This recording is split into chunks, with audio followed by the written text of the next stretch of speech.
My initial gut reaction, now that I've finished the game,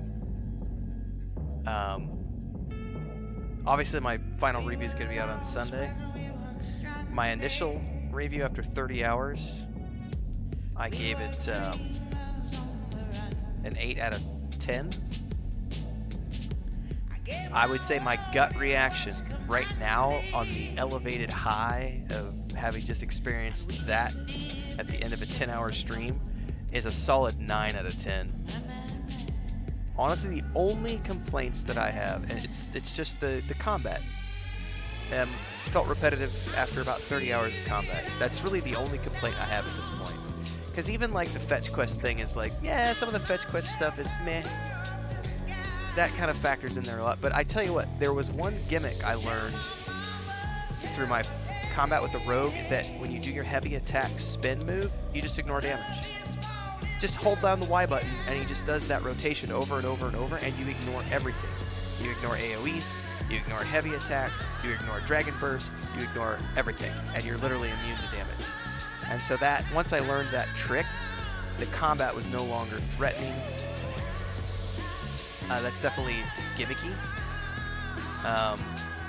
But at the same time, it's like, the combat was not the reason I'm playing this game, which is why on my second playthrough, we're going to do an easier mode. And just go focus on story.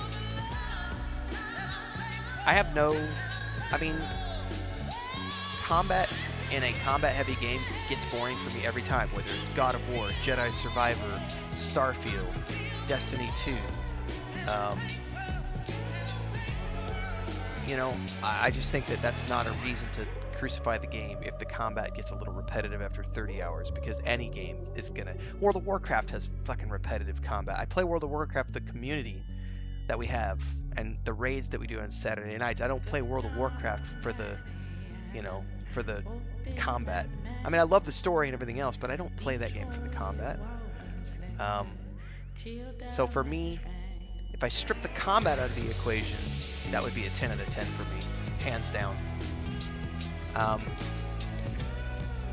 Right, Baldur's Gate 3 had better combat because you had turn-based, there was a lot more strategy to it. There was some strategy to this, but again, I didn't play the Nightmare mode. Maybe there's more to it if you play in Nightmare mode, but I do still think the same criticism applies. Even in Baldur's Gate 3, the combat got repetitive for me after about 30 hours of gameplay. I mean, there's only so many times you can punt a guy off a cliff before it's like, okay, yeah, I've done that before. Oh, look, another exploding barrel, yay! Oh, look, I'm gonna drop a grease spell and then a fireball, and yay! Like, you know what I mean? There's only so many of that I can see before I'm just like, nah, bored. So, yeah, I mean, my gut reaction right now is a solid 9 out of 10.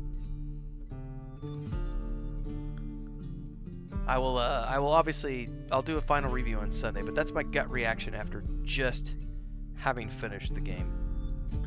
And tomorrow we're going to start my second playthrough as a mage, but we are going to drop the difficulty down. I like what Bubbloni had said, maybe turn the hit point down but turn the damage up. Kind of like that, sounds a lot like Jedi Survivor, etc.